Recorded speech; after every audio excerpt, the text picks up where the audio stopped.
Well, hello again, everybody, and welcome to another episode. I do like the Olympus OM Zuiko lenses, and I've collected together quite a few of them over the years. They're beautifully made, they're optically fantastic, they're nice looking lenses, and they make some outstanding images. Today I'm going to look at 5 of their 50mm lenses. It's not quite the whole range, but it's not too far off. So we're going to look at the 50mm f3.5 macro here. We've got the 50mm f1.8, a lovely little lens, the 50mm f1.4, the 50mm f1.2, which I don't actually have physically here, but I do have the images, and we've also got the 55mm f1.2. So we've got quite a few of Olympus's 50s to look at today, and whatever your photographic needs or requirements, there will be a lens here to suit you. Now, before we begin, I should mention just a couple of things. Olympus had no pro line of lenses. The lenses are all the same, from the most humble to the most exotic and rare. They all have the same layout, they all have the same house style, they all have the same kind of glass, the same coatings. They're distinguished only by their maximum aperture values. The early versions of these lenses had a silver nose, and those are said to be slightly less contrasty than the later versions, and having used both, I can confirm that that is true, generally speaking. You may want the low contrast look. I actually really like it, and I do enjoy very much shooting this 100mm f2.8 I've got on here. That's a silver nose version. It's a nice low contrast lens, and it makes beautiful images. So with that said, let's look at our first lens, and we're going to start with the 50mm f3.5 macro. Now, this is a very, very nice little lens, and I've not had it all that long, actually. About 6 months ago or so, this came my way. Let's have a closer look. And there's our lovely little Zuiko 3.5 50mm macro. This one is quite an extender.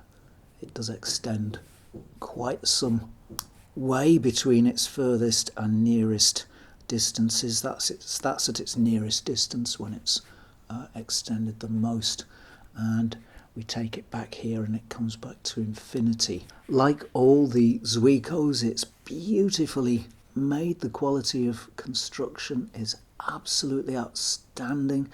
The focus ring turns with beautiful fluidity. The layout is the same in all these Zuiko lenses. The aperture ring is at the front, and it's click stopped with the focus at the back, and that's fine for me because I grew up on Russian lenses that had the same layout. Now, this is one of the nicest lenses for colour that I've used. Zuikos are known for their beautiful colour rendition. That is one of their qualities, but this one, it seems to me, is particularly nice. Colours are light and bright from this lens. They're saturated, but somehow they're not overwhelming. There's a lightness to these colours that is just beautiful. There's no other way to put it. That's the only word I can use to describe them. It's one of the sharpest lenses I've ever shot with, and macro lenses do have that quality. They do tend to be quite sharp, and they also tend to be rather small maximum apertures, so that's a lot to do with it. But nevertheless, this is an extremely sharp lens. As I say, that's partly to do with its f3.5 maximum aperture, but that's not the whole story, because there are plenty of soft f3.5 lenses around, so this one seems inherently sharp somehow. It sharpens up if you stop it down, but not by very much. This is a lens that you can shoot wide open all day long and never feel or see a trace of softness. Everything is clearly defined, sharply delineated all the time. Contrast is really strong. Images have real good body and depth and vibrance, and there's a life to them that is really quite something. It does fall away, contrast does fall away if you catch the sun at the wrong angle, but this lens is fairly deeply recessed. I don't know if that came across, but you can see there that the front element is quite deep within the lens. That's the first section of my finger deep, so it does have a sort of a natural hood. There's no vignetting that I can see from this lens, even fully open. There might be some, but none that I could detect, so it's very, very good in that respect.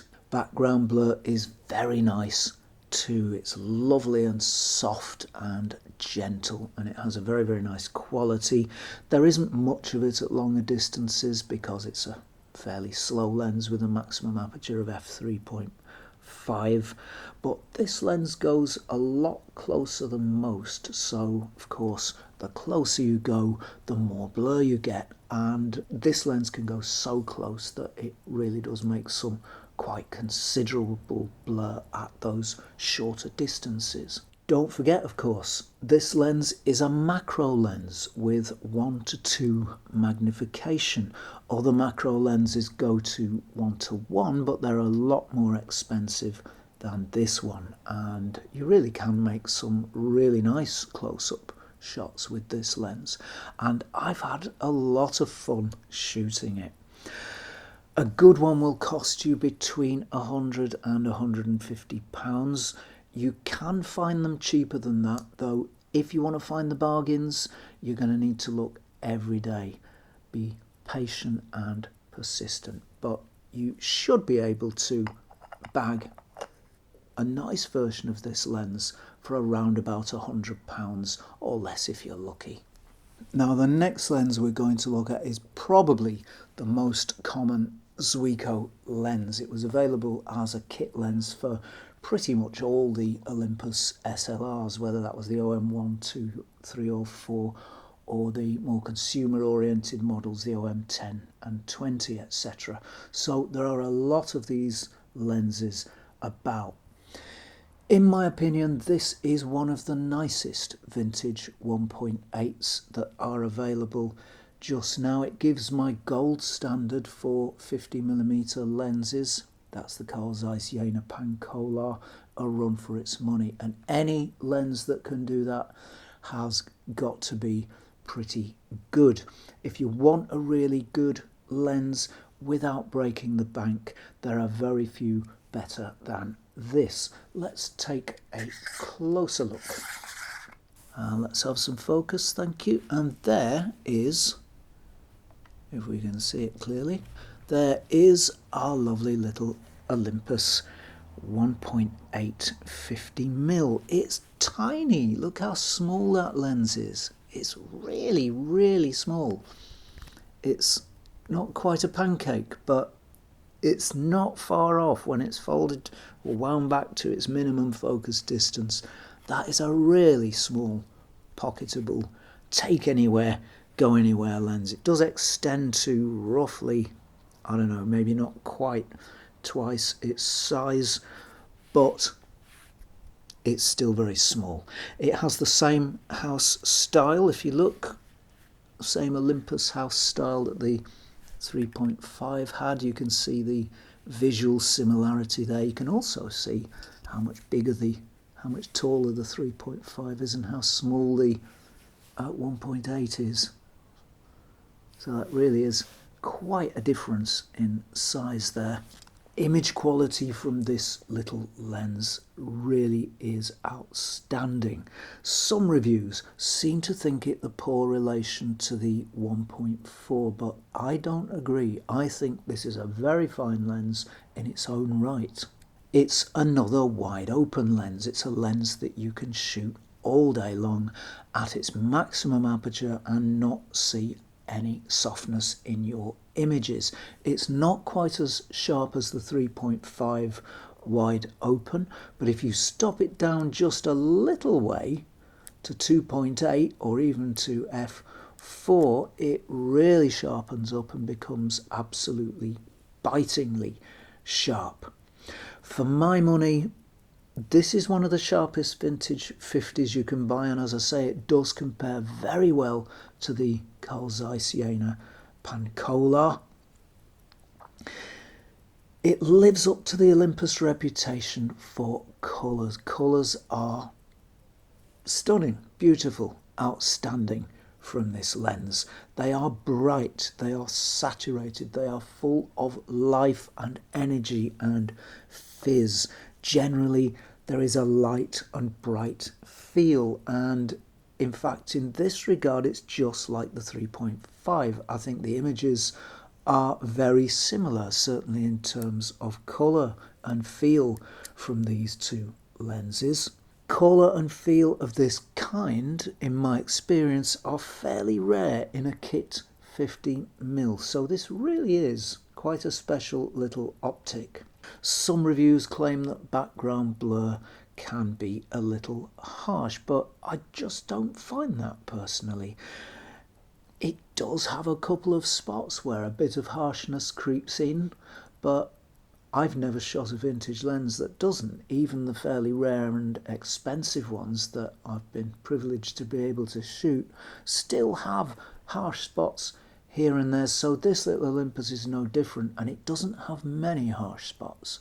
It only occurs now and again, so I think background blur from this lens, for the most part, it's very, very nice indeed. As far as price goes, around £40 to £60 should buy you a nice one, and really I don't think there is a nicer 50mm 1.8 available at that price. This lens for me takes the crown in that category. It really is nice, and if you're looking for a really nice unpretentious little 50mm that will work in many photographic situations, you will not do better than this. It is fantastic. So next step on the Olympus Zuiko ladder is the 50mm 1.4 lens. Now if you had one of these in 1975, you were a serious photographer, and it's still a very fine lens today. Let's just have a quick close-up of this one, and there we are. There's our little 1.4, and you can see again this is another pretty small lens. If we compare it to the 1.8, let's draw that back. If we compare those two lenses, line the bases up, we'll see that the 1.4 here is only slightly larger than the 1.8. So these Zuikos really do live up to their name for compact size. It has the same style and layout, so we've got the aperture ring at the front there and the focus ring at the back. The focus ring is slightly wider on this one. There's a bit more wear on this lens than the first two I've showed you. The previous owner and myself have used it a lot. In fact, this was stuck on the front more or less permanently of my A7 for quite a few years. So, I like it. It's a favourite, and it's got great all-round qualities, and it was my everyday lens for a long time.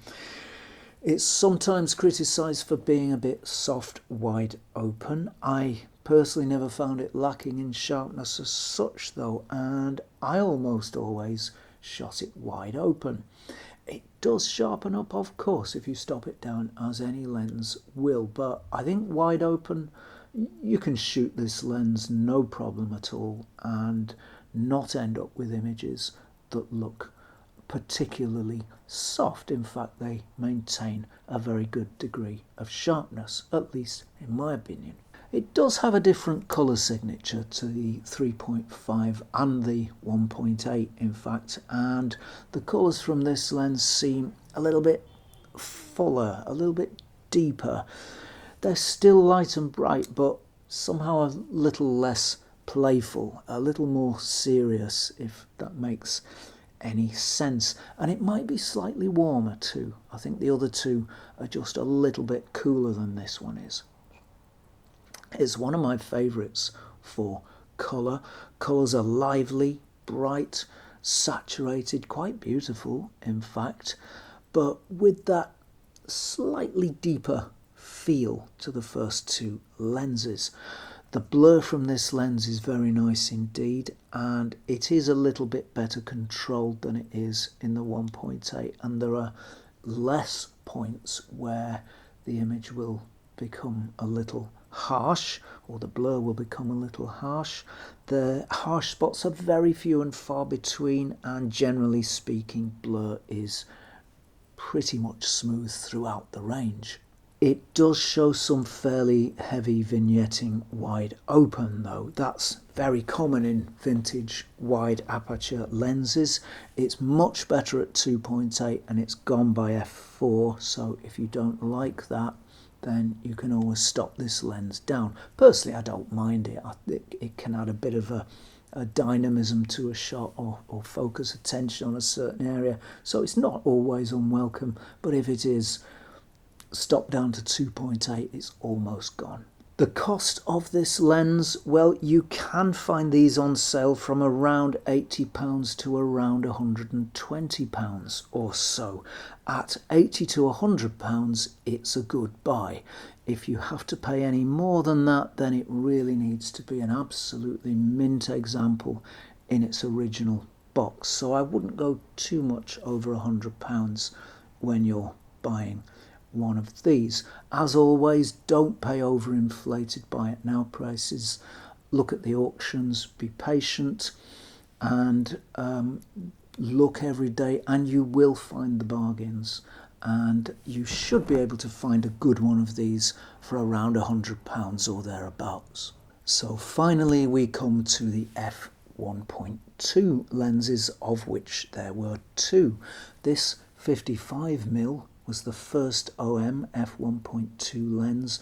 Later there was a 50mm f1.2 that I don't have, but I do have images from it, as a friend very kindly loaned me one a year or so ago. The 55 is the bigger of the two. The 50 actually is nearer in size to the 1.4. It's a very small lens indeed, and quite a technical triumph to get an f1.2 lens that small. The 55 though is quite a lot bigger than the 1.4, and of course it's also bigger than the 1.8. This is the biggest Olympus 50mm lens that they made, so let's just have a close-up look at it, and there we are. There is our 55mm OM Zuiko lens, and what a beauty it is. You'll see that it has exactly the same layout, design and style that the other lenses have. Again, there was no Pro Series in Zuiko lenses. They were distinguished only by the size of their aperture, and there's that beautiful big glass front element. This one I think is a thoriated lens. You can see the slight yellowing of the glass there where the radiation has done its work, so I'll have to stick a bit of UV through that and clear it. But it's a beautiful lens, beautifully made. Doesn't extend too much either. I think round about a third of its size it gains. So let's compare it, just out of interest, to the 1.4. There it is next to the 1.4, if we can get them roughly in line, and you can see that actually the 1.2 is not that much bigger. Even the 55mm is not that much bigger than the f1.4 Zuiko lens, so that really is quite something. So it's a tale of two lenses at f1.2 with the Zuikos. Now curiously, both of the lenses, the 55 and the 50, have been favoured as the best of the Zuiko 1.2s. In the early years of this century, around about 2000 to 2005, I was looking at some old forum comments the other day, and the commenters were quite plainly and straightforwardly stating that the 55 was the lens to have over and above the 50. Curiously, that situation has now reversed, and the 50 is considered the better lens, and I think there are reasons for that. The 55 has slightly less well controlled background blur. They are different in their blur characteristics, but have a look and see for yourself which you think are the nicest images. I'll put a few up on the screen and you can judge for yourself. To be honest, I think the 55 is probably best considered, fully open anyway, as an art lens. It can be a bit soft wide open, and it does have that reputation, and there's no doubt it is a little softer than the 50mm.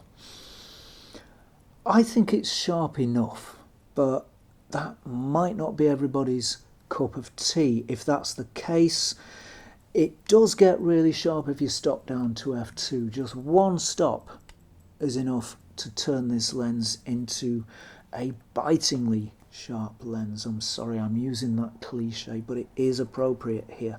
All it takes is one stop. Or, if you want a sharper lens, use the 50. As you can see, it's quite a bit sharper wide open, and it's worth noting that the background blur, certainly to my eye from these images, is a little bit better behaved.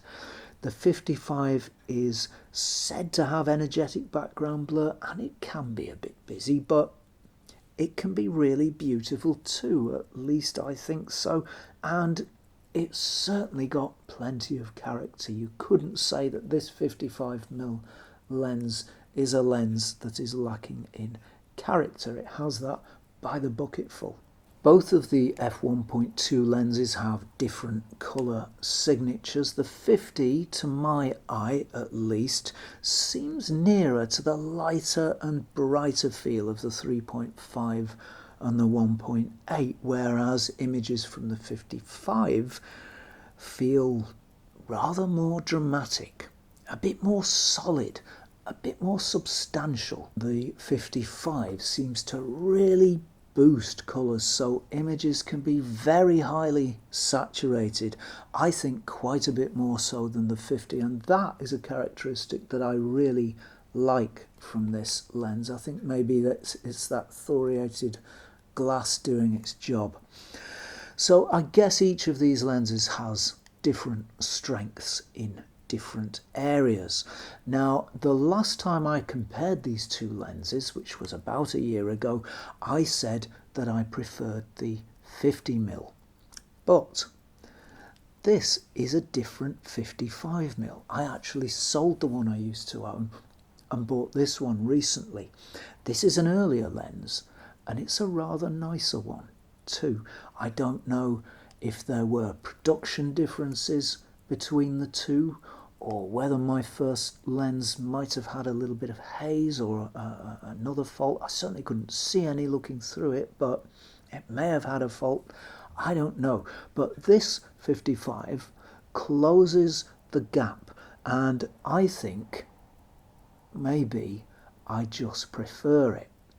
This 55 is sharper than my first 55, and it's comparable to the 50, and coupled with this 55's much more characterful images, I think this is the lens that I prefer. However, you must judge for yourself. As far as cost goes, you can find a good copy of the 55mm for around about £300 to £350. They do go cheaper than that. I recently was lucky enough to buy this one from eBay for £200 from an auction. I was very, very lucky. Nobody else seemed to want to pay any more for it. So it just shows you that the bargains are there if you look and if you're patient and persistent. For a good copy of the 50mm lens, you'll pay quite a bit more, around about £600 to £700. It's a very, very beautiful lens. It is an outstanding optic, and in the final analysis it probably is a little better, at least technically, than the 55, but as this one has shown me, there really isn't that much in it. A good 55 will give the 50 a run for its money. So together with the far greater character that the 55 has and its considerably less cost, I would suggest this is the Zuiko lens to go for. But of course, that must be your choice. So that's it from me for now. Please don't forget to like, subscribe and ring that bell before you go. And if you like the content on this channel and you'd like to support it and help it to grow and develop, you can do that at patreon.com/Zenography. As ever, thank you very much for watching and for joining me today, and I will see you next time for some more Zenography.